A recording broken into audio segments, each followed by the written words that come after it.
Thank you for joining us. Welcome to Camnet TV Main News. I am Precious Muzea Sakaleji. The headlines.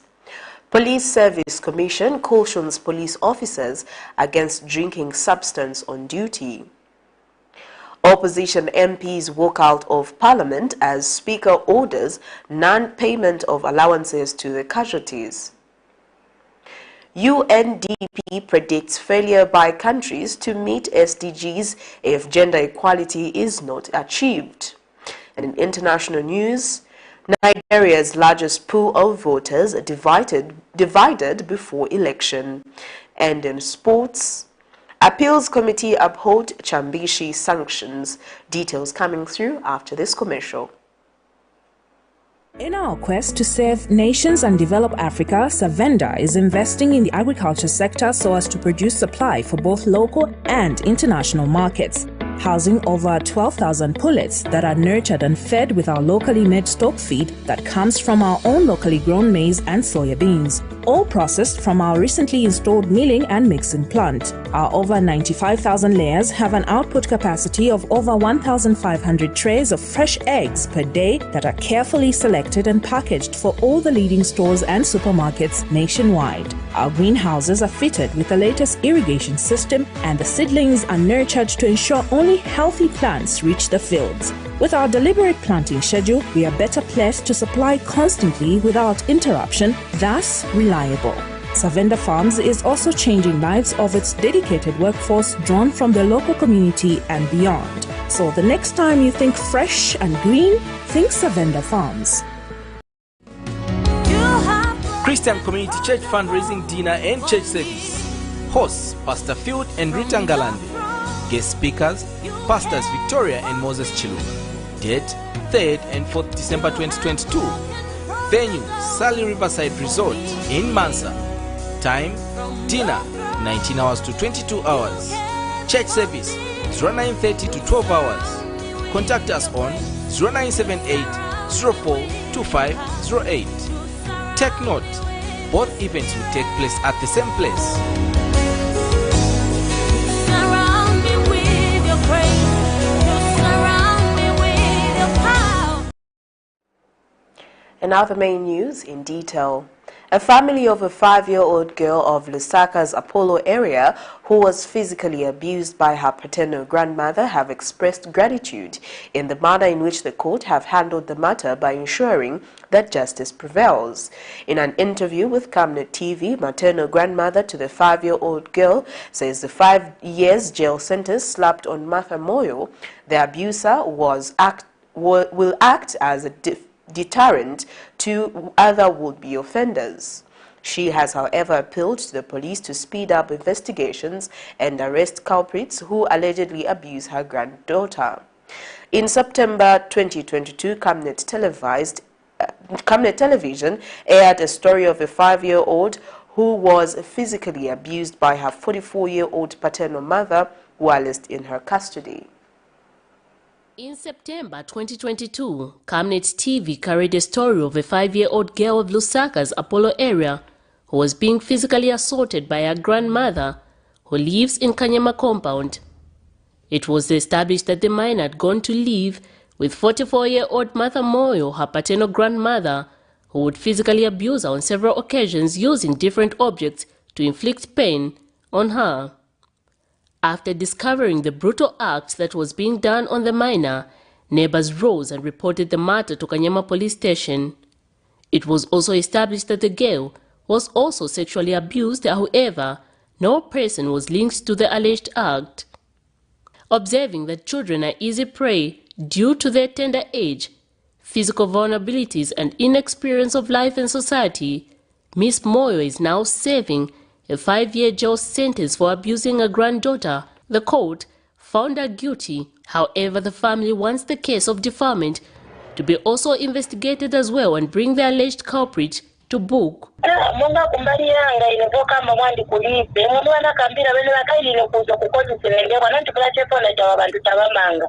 Hano kogo dandaula ile tuninga zokoninga dandaulira kuti kapanza dandaulira kutura kuti vatosenyawe okuti chani kuza polisi nakamba chimusiri muri bempa ngomandi okamba kosisi vana vamanga vadya vantu pemukupepo kamba kuno kwembekeza after maezi yavo yakakwani vakachoke uri mwana kwepeswa na chitepu na madamu unokano so mwana na manje saripitije enene aripitije kwaita vakamiri mwandini tinamira kuti valekeni vatengerepo pesipunziro vadya kuti vasakandi kupweza kutukozondanamira pakuti mwana vakairetu maona sopembe tinaruza. Concerned Citizen for Justice and Human Rights have appealed to the police to investigate the case. The organization has further disclosed offering counseling service to the victim. The case of assault of the child, 5-year-old child involving the grandma. We are happy that justice has prevailed and the lady, she was convicted 5 years. And at the issue of child defilement, the one who defiled the same girl, because the report says she was defiled. On that one, the police is still handling it. It's good that part of justice has been prevailed over the same girl child, even though it's not complete, because, you know, that child was traumatized because of the situation. She was being abused by the grandmother, and she was also defiled by an unknown person. So we urge the police to speed on the investigation. Child defilement cases have been on the rise in the recent years. The Zambia Police Service reported that in the third quarter of 2022, 2,101 children were abused countrywide, representing 23.9%. Out of the above-mentioned, 1,650 were girls, representing 78.1%, while 461 were boys, representing 21.9%. Miriam Kaimba, reporting for Camnet TV News. The Police Service Commission has tasked police officers to exhibit the highest form of professionalism and act within the confines of the law. Addressing police officers from Lusaka District Friday, Police Service Commission Chairperson Peter Manchungwa says police officers are not supposed to drink while on duty, adding that doing so will compromise their discharge of duty. Mr. Manchungwa also says all police officers that are getting paid peanuts will have their salaries elevated in the first week of December 2022. Meanwhile, Ministry of Home Affairs says government is working at modalities to deal with the transport challenge in the police service. The Zambia Police Service Commission Friday conferred with men and women in uniform from Lusaka District, where they were addressed on many issues that may affect their discharge of duty. Police Service Commission Chairperson Dr. Peter Machungwa challenged police officers to exhibit the highest form of professionalism when discharging their duties. Feel very comfortable and confidence. Not that you've recovered because you don't have a plasma TV in your home. Sangwa can't be like that. That's not the kind of police officer. The commissioner, who was in the company of other commissioners, also warned officers against beer drinking while on duty. But when you are a police officer, you can't be drinking on duty. You meet a police officer in the morning, you look at his eyes, they are all red, and the smell as he talks. No. Or maybe they are working and they are in uniform, they are staggering, they've been drinking alcohol, you can say. And Dr. Machungwa also told officers that government will, in the first week of December this year, elevate all police officers who are getting paid cadet salaries to the right salary scales. The government is now working on that. I'm told by maybe December, all those officers who are getting cadet salaries will be paid salaries and go to the board. Now, the people who are going to recruit will not be subjected to it. Meanwhile, Ministry of Home Affairs Assistant Director Administration Bernard Tembo, who represented the Office of the Permanent Secretary, has assured officers that government is working on modalities that will deal with the transport challenges that they face in their discharge of duty. So, to mitigate those transport challenges, that is both water and road transport challenges that are facing. We have secured $3 million under FOCAC, that is Forum China-Africa Cooperation, to ensure that our officers are well equipped in terms of transport just for 2023. Issues on corruption were also tabled, where officers have been challenged to stop receiving bribes as well as treating all suspects equally regardless of their belonging. Prudence Chota, reporting for Camnet TV News. Opposition members of Parliament Friday morning walked out of Parliament in protest, citing lack of clear answers on how Grant Thornton, a private auditing firm, was contracted to audit the Ministry of Defence.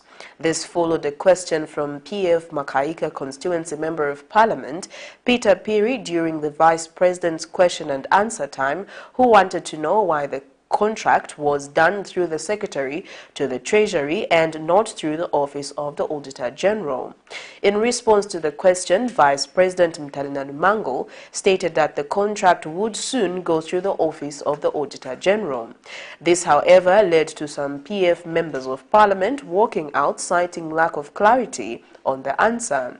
Meanwhile, Speaker of the National Assembly, Multi, said all those who walked out will not get their seating allowance for Friday, 18th November 2022, as they are wasting taxpayers' money. I think we should read between the lines, even when we are talking. I think that the member may have to bring the verbatim of what I said, the chain, and where. In fact, I was responding to a question where they said, how will this report come here? And I said, it will finally come through the Auditor General. That one I said. And I think a lot of clarification, Madam Speaker, were made yesterday through the minister, the substantive minister for the Ministry of Information. What are we looking for? Thank you very much, Madam Speaker. Your Honor, the Vice President, greetings from the people of Ron.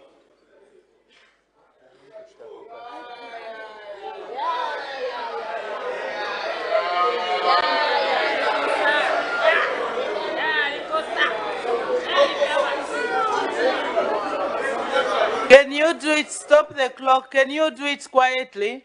Next time there will be no sitting for people who walk out. Because taxpayers' money will not be paid to people who walk out of work. So for those people that are walking out, there is no sitting allowance for today. You can go and sit outside. The opposition Patriotic Front has alleged that the government is hiding certain information from the public, hence the reason why it chose to engage private firms to audit the Ministry of Defence and National Security Services. Speaking during a media briefing in Lusaka, Lukasha area member of Parliament George Chisenga claims that government has abrogated the law and breached the constitution by awarding Grant Thornton and PricewaterhouseCoopers to audit the country's security wings. Meanwhile, leader of the opposition in Parliament Brian Mundubile says there is a likelihood that the country might be subjected to hunger next year, considering the late distribution of farming input support to the farmers by the current administration. The opposition have continued to raise concern and question why the government awarded contracts to two private firms to audit the country's defense force. Friday morning, opposition Patriotic Front members of Parliament walked out of the National Assembly during a question and answer session, accusing the country's Vice President Mtalina Lumango of having failed to give an answer regarding the decision by government to engage private firms to audit the Ministry of Defence and the National Security Service.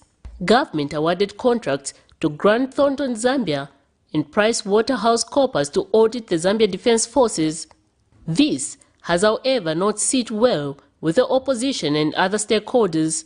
Government, on the other side, says the right procedure was followed in the awarding of the contracts to the said institutions. And addressing the media this afternoon, shortly after they walked out of Parliament, the Patriotic Front claimed that the reason why they walked out of Parliament is because they feel they needed to consult further on the issue. The PF further accused the UPND administration of abrogating the law and breaching the constitution. Our debate on this matter is based on Articles 249 and Article 250 of the Constitution and Section 73 of the Public Finance Management Act and Section 5 of the Public Audit Act. A combination of the reading of these provisions has clearly demonstrated that this government has abrogated the Constitution and has breached the law in the manner in which they have gone about to appoint these auditors. We have made a very strong case that this matter needs to be examined, and if government can demonstrate greatness, they need to reverse the decision they've made of appointing user-friendly audit firms to conduct an audit of public institutions which are custodians of security. The opposition has also clarified that it is not afraid of the audit if done professionally, adding that government will fail to find anything illegal that they think the party might have done whilst it was still in government. The interests of the UPND really lie.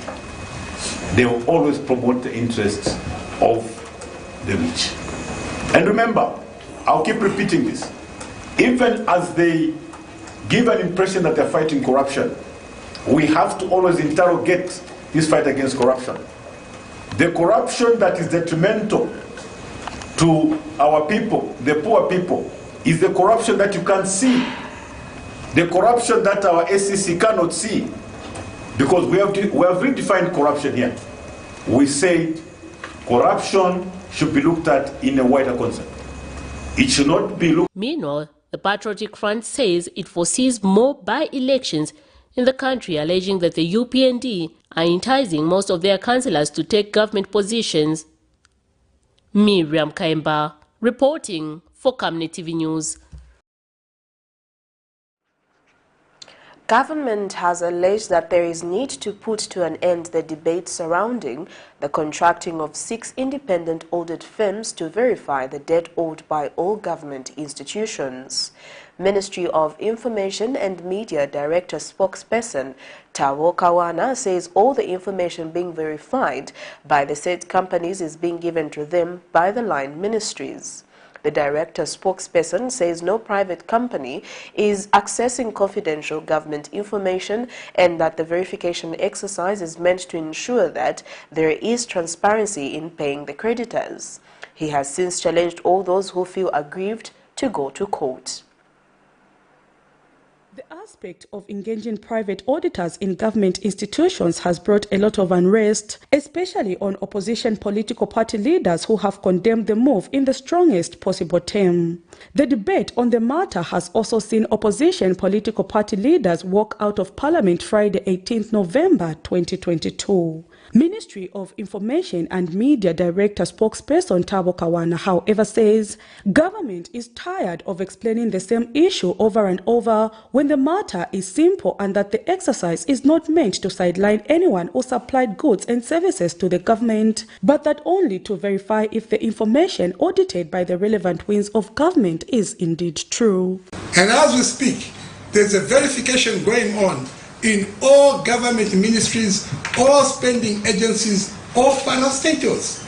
So, naturally, the Office of the Auditor General is overwhelmed. And the Auditor General made it clear and in writing to the Minister of Finance that the office is overwhelmed with the workload and therefore sought the permission of the Minister of Finance and in accordance with the law and the powers vested in the Office of the Auditor General to seek for external hands to help, meaning to bring on board private firms to assist the Auditor General. The director spokesperson also named the companies that have been contracted to do the exercise and the function that each will discharge. EY advisory was given to verify fuel. Number 2, client focus was given to verify awards and compensation. Number 3, Mark Daniels was given to verify VAT refunds. Number 4, CYMA was given to verify FISIP. Number 5, PwC or PricewaterhouseCoopers, if you like, was given to verify road contracts. And number 6, Grant Thornton was given to verify goods and services. And Mr. Kawana has since assured that those who lied that they supplied goods and services to the government when in fact not will be paid nothing but air, adding that those who feel aggrieved should take the matter to court. We also know that there are some unscrupulous characters that have hidden in ministries, including of our defense forces, where they've supplied air. By air, I mean where you have not supplied but purported to have supplied, and you are even on the list of those being owed money. I can tell you in no uncertain terms, it will not happen. Let me repeat what I said in Mazabuka. If you supply the government air, you will be paid air. The director spokesperson, however, could not verify if indeed it is true that President Hakainde Hichilema is a shareholder in one of the companies that have been contracted in the exercise. Well, it is true that you can go to PACRA and check the records, and they'll show you who's there and who's not there. Then you can come here and get us. Prudence Chota, reporting for Camnet TV News.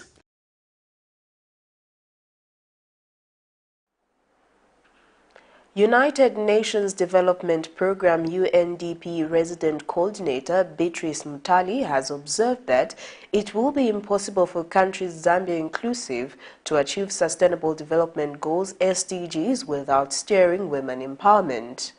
Ms. Mutali points out that all countries are off track in realizing gender equality, thus making it difficult to achieve the 17 Sustainable Development Goals that have a deadline of 2030. She has since reaffirmed the United Nations commitment to help Zambia achieve gender equality. Ms. Mutali was speaking when she officiated the 22nd Non-Governmental Gender Organizations Coordinating Council NGO-CC Elective General Conference in Lusaka Friday. And speaking earlier, the Non-Governmental Organizations Coordinating Council NGO-CC outgoing chairperson Mary Mulenga underscored the need to sharpen strategies aimed at promoting women's gender equality, improving the welfare of women in the country. We need enforceable policies and legislation at all levels of government to promote the empowerment of women and girls. As a UN system in Zambia, we remain committed to achieving gender equality and empowerment of women and girls. To reiterate the words of the UN Secretary General, Antonio Guterres, as he said, no country is on track to meet the goal on gender equality. And without that, none of the SDGs will be met. That's just how critical the issue of gender equality is. If gender equality is to be achieved, we must continue to work together to deconstruct the patriarchal tendencies that exist in societies, including here in Zambia. We need to actually relook perhaps some of our strategies. So as we meet at this General Assembly, we need to deeply introspect and reflect on some of the lessons we have learned in the last 37 years and how best we can reposition our advocacy work. As we have constantly stated, women's rights are human rights. And as though in bold, women's rights are human rights. The failure by nations to fulfill these women's rights is a serious infringement of human rights. How can we explain the low numbers of women in decision-making positions in Zambia at all levels when we, the women, are in the majority? This one beats me. Even the voter registration of the last elections, 53% women voters. But look at the people we find in those positions. A technology company based in the United States of America, USA, has committed to creating over 300 jobs for Zambian citizens in a period of 8 months after it concludes talks with government, which will see it setting up a technology plant in Zambia. Speaking during a media and stakeholders engagement meeting Friday morning, Austria Learning Chief Executive Officer Jeff Boltz notes that creating affordable internet devices is key to ensuring that every citizen, even in remote areas in the country, are connected. And in responding to the investors, Minister of Technology and Science Felix Mutati has urged investors to work in partnership with Zambians in making the said devices, stating that this will lead to an importation of skills. It's still a challenge as connectivity is mostly centered in urban areas. This means that farmers, pupils, and students at tertiary institutions in these places are left out on new information that can help them excel in various areas. As one way of complementing government efforts of enhancing internet connectivity, Austria Learning, a United States of America-based technology company, says it is ready to work with the Zambian government to set up a technology plant in Zambia in an estimated period of 8 months at a cost of $70 million United States dollars, which will in turn result in the creation of 350 jobs for Zambian locals. Austria Learning Chief Executive Officer Dr. Jeff Boltz was speaking Friday morning during a stakeholder and media engagement meeting. So what we see here, we have these stats are actually figures that we pulled. 91.9% of Zambians do not have access to essential devices to develop educational skills. During COVID, when COVID happened, my 6-year-old immediately had access to a computer, and learning continued. We had a week of panic, and immediately after that, it continued learning right away. And when COVID happened, I know the curve wasn't as easy because there was no device. And even if they have the device, there's no internet access, right? So for me, these statistics are telling us, for me, this is an opportunity as individuals who are trying to make a change in the country to not see it as a problem, really. I think it's an opportunity to solve. Meanwhile, Minister of Technology and Science Felix Mutati says such investments will also help to reduce the pupil-computer ratio. We need to be dealing now with scale. Because, you know, the thing that holds us back is that everybody is doing something small. We're not building scale. You can only make money in this world if you have got scale. And that's what makes a difference. And that's why I've got the Microsoft, the Apples, and all these things. It's basically scale. So, for me, we have to make regional cooperation not a political conversation, but an investment and a digital conversation. The minister further says locals should be taught on how to assemble these technological devices, stating that gone are the days when African countries sat back without tapping into the skills of investors. Zipporah Mshala, Camnet News, Lusaka. The Ministry of Commerce, Trade and Industry has handed over 5 servers and storage systems to the Zambia Revenue Authority, procured at the cost of $547,106 United States dollars. Ministry's Permanent Secretary Mike Mulongoti says the equipment will support the operation of the Execute Word System and the Information and Communications Technology functions of ZRA. The equipment has been procured under the Zambia Border Post Upgrading Project, which is being run in support with the Common Market for Eastern and Southern Africa, COMESA. And ZRA Commissioner General Moses Shuko says the equipment will go a long way in assisting in the time it takes to clear trucks at the border.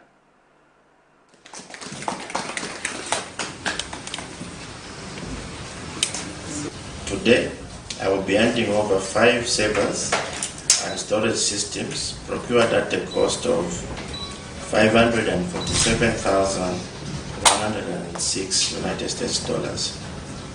The procured equipment will support the operations of the Execute Word System and other information and communication technology functions of the Zambia Revenue Authority.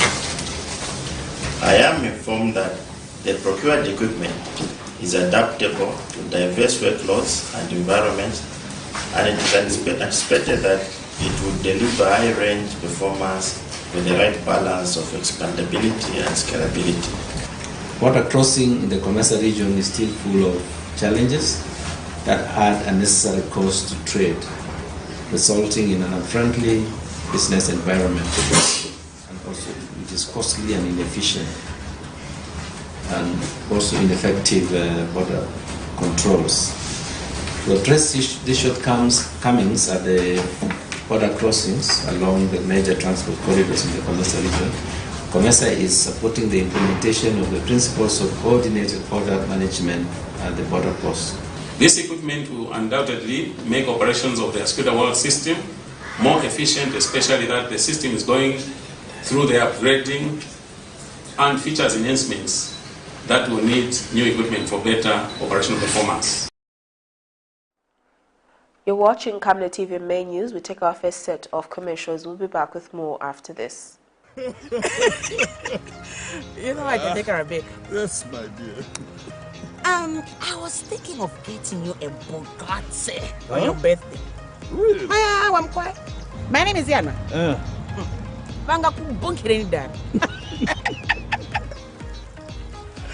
Don't worry, my dear. That's why there is insurance. Insurance? You heard me. Not just any kind of insurance, but Savenda General Insurance, a company that offers superior customer service, highly professional and dedicated staff. We are not just any insurance company, but an insurance company that actually pays our claims. We cover, among others, fire, marine, aviation, engineering, agriculture, motor vehicle, and miscellaneous insurance. So, live life to the full, knowing that Savenda General Insurance has got you covered. Savenda General Insurance. Insurance excellence.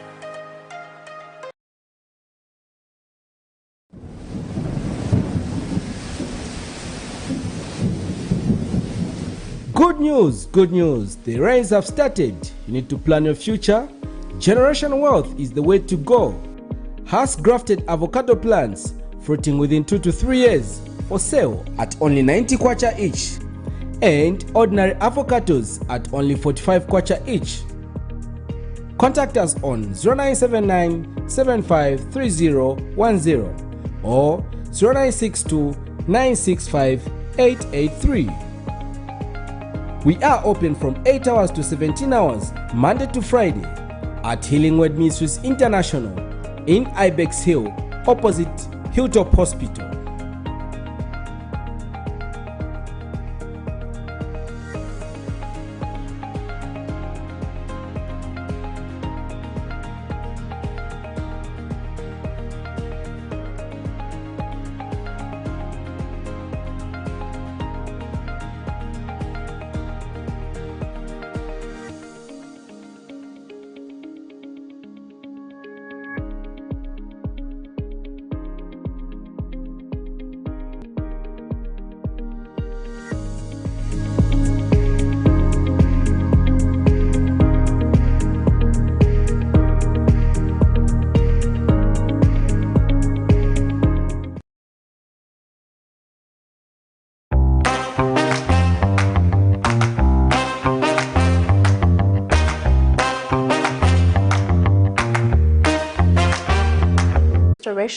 Of peace in some parts of Congo, which has had ongoing conflicts. Meanwhile, UNHCR Assistant High Commissioner for Protection, Gillian Triggs, says there is a huge funding gap of about 700 million kwacha for refugees' activities. Ms. Triggs says most funds have been channeled towards helping victims on the Ukraine and Russia conflict, urging cooperating partners to come on board. Zambia's decades of continuous peace has made it one of the preferred destinations for citizens of African countries fleeing conflict, such as civil war in their nations. Statistics from the United Nations High Commissioner for Refugees, UNHCR, show that as of 31st October 2022, Zambia hosted 93,493 refugees, consisting over 31,000 families. Congolese nationals have continued to account for the highest number of refugees, standing at 61%, followed by Burundians at 20%, Rwandese at 9%, Somalis at 3%, and other nationals at 1%. UNHCR Zambia country representative Perlin Ayala, addressing the media Friday, says the commission has so far managed to repatriate a number of Congolese refugees since December 2021 on voluntary basis, while calling for permanent humanitarian residence for other nationals who have been in Zambia for decades. As of today, we have repatriated, we have indeed facilitated the return of 9,600 Congolese who went to Quito in safety and dignity. Why did we repatriate them? Because the situation is peaceful in their home country. Otherwise, they wouldn't have returned. They expressed the need to go back home, and that is the main reason why we facilitated the return. Regarding the Angolans, they have been here for over 4 decades, and they are living mainly in the Heba and the Igualikwa settlements. As of today, we have more or less around 20,000 Angolans together because of the population growth. But they have found themselves in a legal limbo. They don't have documentation. Highlighting the plight of the refugees, UNHCR Assistant High Commissioner for Protection Gillian Triggs says refugees face many challenges such as lack of documentation, preventing them from living a normal life. It is absolutely critical that refugees have access to work permits, that they can move freely, that children who've been born here, grown up here, have opportunities to become citizens and certainly permanent residents for the interim. That those from Rwanda and Angola who no longer have refugee status but remain in a sort of legal twilight zone, they too need legal documentation to be able to move freely. And finally, of course, those current refugees, including recent refugees arriving in what could almost be called a silent emergency, but every week, every month. Meanwhile, UNHCR Regional Director for Southern Africa, Valentin Tapsoba, has urged the media to highlight the plight of refugees, stating that these also need their settlements developed. So far, a funding gap of about 700 million kwacha for refugees has been identified in Zambia due to funds being channeled to victims of the Russia-Ukraine war, hence calls for cooperating partners to come on board. Zipporah Mshala, Camnet News, Lusaka. A senior private secretary to President Hakainde Hichilema has told the court that President Hichilema did not meet any members of the judiciary between the first week of December to 22nd December of 2022. Alfred Chikoya, 62, who is in charge of the presidential diary schedule, says he is the one who layers and authorizes any presidential meeting. The witness says, contrary to the allegation by the Patriotic Front Information Chairperson, Raphael Nakachinda, that the head of state met judges, the president never had such a meeting. He was testifying in a matter in which PF Information and Publicity Secretary Raphael Nakachinda is facing one count of defamation of the president, where he alleged that the head of state was summoning judges at his residence in order to coerce them to frustrate patriotic legal battles. Matter comes on the 23rd of November 2022 for continued trial. In other news, Lusaka Magistrate Irene Washimanga has warned the Drug Enforcement Commission to be serious in the manner they are handling the corruption-related cases of former Foreign Affairs Minister Joseph Malangi and former Secretary to the Treasury Fredson Nyamba. Magistrate Washimanga said this after DEC informed the court of its intention to adjourn the matter following its failure to get acting DPP's signature on the substituted indictments. In this matter, Nyamba is accused of having failed to follow procedure in relation to the buying of an estate in Turkey, and Malangi is accused of being in possession of a hotel and helicopter property reasonably suspected to be proceeds of crime. Nyamba is charged with 2 counts of willful failure to comply with applicable law, while Malangi is charged with 8 counts of being in possession of property suspected to be proceeds of crime. It is alleged in the first count that Mr. Yamba, on dates unknown, but between January 1st, 2020 and August 31st, 2021 in Lusaka, being Secretary to the Treasury, jointly and whilst acting together with other persons unknown, allocated and authorized the transfer of over 108 million kwacha. The money was sent to the Zambia Mission account in Turkey for procurement of real estate without following the law. In count 3 to 10, which are in respect of Malanji, he alleged possessed a Bell 430 helicopter, a Bell 106 Jet Ranger helicopter, and Gibson Royal Hotel properties suspected of being proceeds of crime. The court has since adjourned the matter to November 29, 2022 as date for plea and possible commencement of trial. Government, through Disaster Mitigation Management Unit, has donated 180 by 50 kilogram bags of white maize to 90 families whose houses were blown off by heavy downpours of rains. Lusangazi District Commissioner Mike Tembo visited the scene and described the situation as a disaster. About 90 families in Lusangazi District have been displaced after heavy downpours of rains. This is what has remained of some houses occupied by families at Nyampande headquarters, as occupants remain homeless following the collapse of their buildings due to a heavy downpour. Houses are there loose blown off, leaving families without shelter. Government has since visited the affected families to ascertain the extent of the damage and has since donated 250 kg bags of white maize to each family.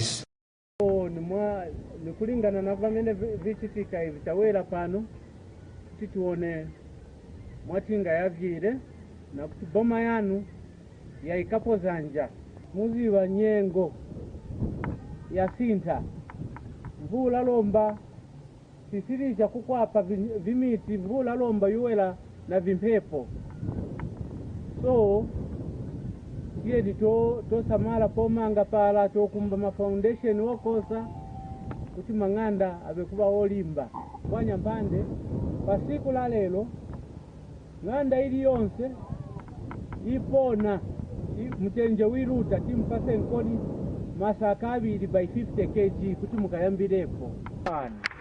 Satellite committee na sogoleli ali wose ali pafupi vuto yapezeka mwamsanga msanga tatilana mafoni tikavisunga tikatiboma yosebenza lini tikavisunga tikati akansela setili kapena commissioner tili kapena chairman setili kansi khani iliyofuike. Chief Nyampande is grateful for the donation by government. Tawera pano lero kuti amthandizeni aboma kuti vavintewere viwera muoneko unga senti ya mikire boma nene othokoza boma kidu chawo nesha na kusebenza mwamsanga kuti ivuto yatiponera mwatithandiza ngako ndanane tulo nizotuona nkutamba vantu zali achinjire vantu vangu ziri enji vantu vangu zira report yani naye mulungu mwachifundo mvula waikatirira poyamba kuti asheni tione thandizo paitisimire amikira boma vyati enza petu chakurya mwandi chakula na kipenda zina esi ai Mungu aliko kumwamba na boma pameni kutandizira tenditeni ira kulingana na vuto kwera na kidu chaonesha atuyamikira tu ndoto zamene zapitirija parejeja basembe kachitatia mang'anda kuvumbuka tete yangu iyembenge wasikufa wakati nilale pano panilile kuti nikasange malo kwa nyakacho pamba kang'anda ivumbuka nangu imulirati. The affected families are yet to be reallocated once all logistics are in place. Sambo David Petauke, Eastern Province. International and sports news coming through right after this commercial. From time immemorial, we have had different types of lighting options, from those that can burn down our investments in minutes to those that dig holes in our pockets due to constant replacement and huge consumption of our ZESCO units. Savenda Electric introduces the new and advanced electric bulb with cutting-edge technology of LED that has low power consumption, gives out bright white light, and lasts up to 25,000 hours. Savenda Electric manufactures all types of LED light, like plastic LED fluorescent tubes, downlights, ceiling lights, outdoor fittings, and solar street lights made to customer specifications. Let's live on the bright side of life by choosing the wide range of Savenda electric lighting solutions that are available in all leading stores and supermarkets countrywide. For orders, call 0962 642 490 or email jnbunda@savenda.com or pchabula@savenda.com. Your skin is the biggest muscle in your body. That's why we make sure that Oracle is #1 when it comes to taking care of your precious skin. Oracle Pure Petroleum Jelly and Glycerin soothes, moisturizes, and keeps your skin perfect. Oracle Pure Petroleum products for that perfect skin.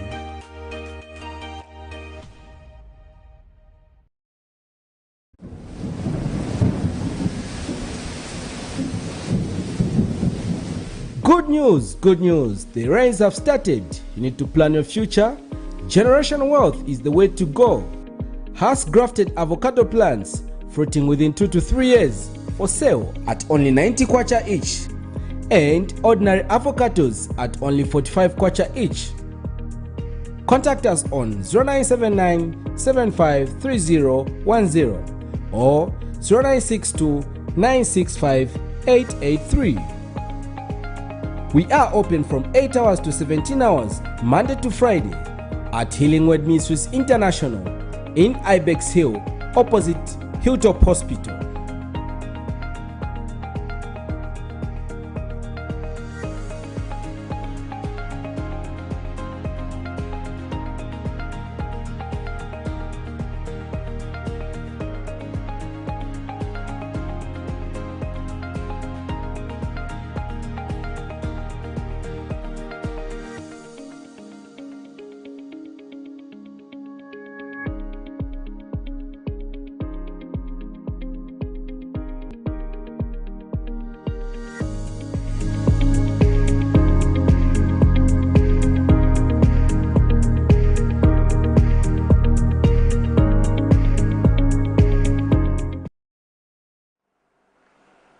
Welcome back. Let's take a look at what we have in our international item. Abacha Muyam and Babakura Al-Haji Isa, friends from Bama in the northern Nigerian state of Borno, both voted for President Muhammad Buhari in their country's election in 2019. Now, the 41-year-old and 27-year-old are at odds over who should succeed their champion in next February's ballot. Their disagreement symbolizes much of the fringemented opinion in Nigeria's northern states, a crucial electoral battleground. Here's a roundup of international news.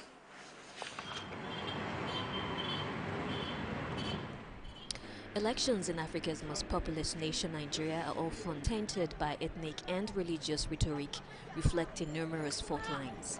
But the choice of candidates today is more complex than ever before, and predicting the outcome of the next February is a bold gamble. The North is substantial because of the numerical number of votes. The highest number of registered voters is Northwest, followed by the Southwest, then followed by Northeast. I intend to vote because I need a change, a proper change, a qualitative government to make us feel better. That's what. That's all. To make our children have a good education, have a good health care, good roads, good housing, and that's all. Past elections in Nigeria have been marred by violence and fraud. Increased voter apathy and insecurity could also lower turnout in northern states. The obstacle we are facing is that the leaders we have now, they won't give us our choice. Even if we have voted for our choice, there will be malpractice. The Abuja-based think tank CDD has warned that a widely disrupted election in the Northwest raises challenges about acceptability of electoral outcomes. In particular, in the Northwest, heavily armed criminal gangs could prevent people from voting and complicate the deployment of election officials and materials.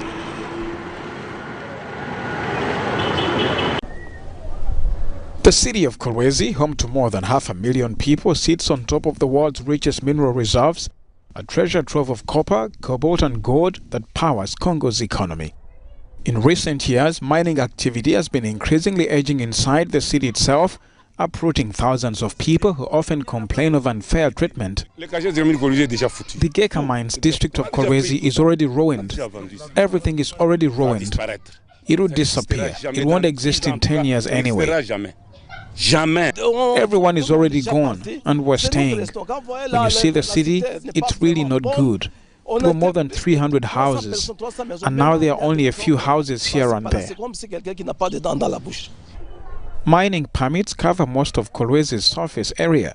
Some of the people required to move are retired mine workers living in quarters built in the 1960s. They say the mining companies are offering peanuts in exchange for their eviction. Our mining code requires us to negotiate with the customer. The customers now are the Chinese. We are the sellers. Now it's done on contract. They want to threaten people. We don't know why. Some of the residents who accepted earlier offers to move say they were placed in unfinished housing estates. The government has said nothing so far, because if the government says something, we would have to be paid. Most of the mines in Kolwezi are run by Congolese state miner Geka Mines in a joint venture with Chinese partners.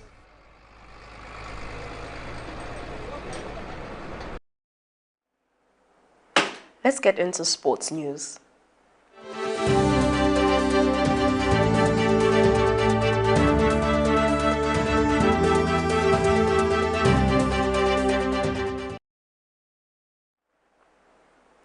The Football Association of Zambia FAS Appeals Committee has upheld all the sanctions handed to CHAMBISHI Football Club by the disciplinary committee following the abandonment of their MTN Super League Week 8 match due to crowd trouble. FAS Communications Manager Sidney Mongala says FAS disciplinary committee handed CHAMBISHI FC a 50,000 kwacha fine and 5-match ban for their home stadium for the crowd trouble that characterized their 3-2 home loss to Red Arrows. Mr. Mungala says CHAMBISHI Football Club appealed the decision on the pretext that it was too harsh as they were first offenders. However, the appeals committee upheld the disciplinary committee's decision on account that the appellant did not dispute the facts upon which they were found liable. Mr. Mungala further says the appeals committee noted that the plea for leniency on the numbers of home matches to be played behind closed doors failed as there was a growing number of crowd troubles incidences that needed to be nibbled in the bud. He says the appeals committee also advised clubs that lodged appeals to be more precise and aligned to the provisions of the disciplinary code. And FAS General Secretary Adrian Kashala says FAS was still concerned that despite the punitive measures being implemented by the judicial bodies, some clubs were still guilty of misconduct. This is contained in a statement made available to the media Friday. Well, that sports item brings us to the end of Camnet TV main news, but before we go, here are the headlines once again. Police Service Commission cautions police officers against drinking substance on duty. Opposition MPs walk out of Parliament as Speaker orders non-payment of allowances to the casualties. UNDP predict failure by countries to meet SDGs if gender equality is not achieved. And in international news, Nigeria's largest pool of voters divided before election. And in sports, Appeals Committee upholds CHAMBISHI sanctions. Our Camnet verse of the day is coming from the book of James 1 verse 17, and it reads, "Every generous act and every perfect gift is from above, coming down from the Father of light. With him there is no variation or shadow cast by turning." Thank you for watching. I am Precious Mzea Sakaleji. Pleasant viewing.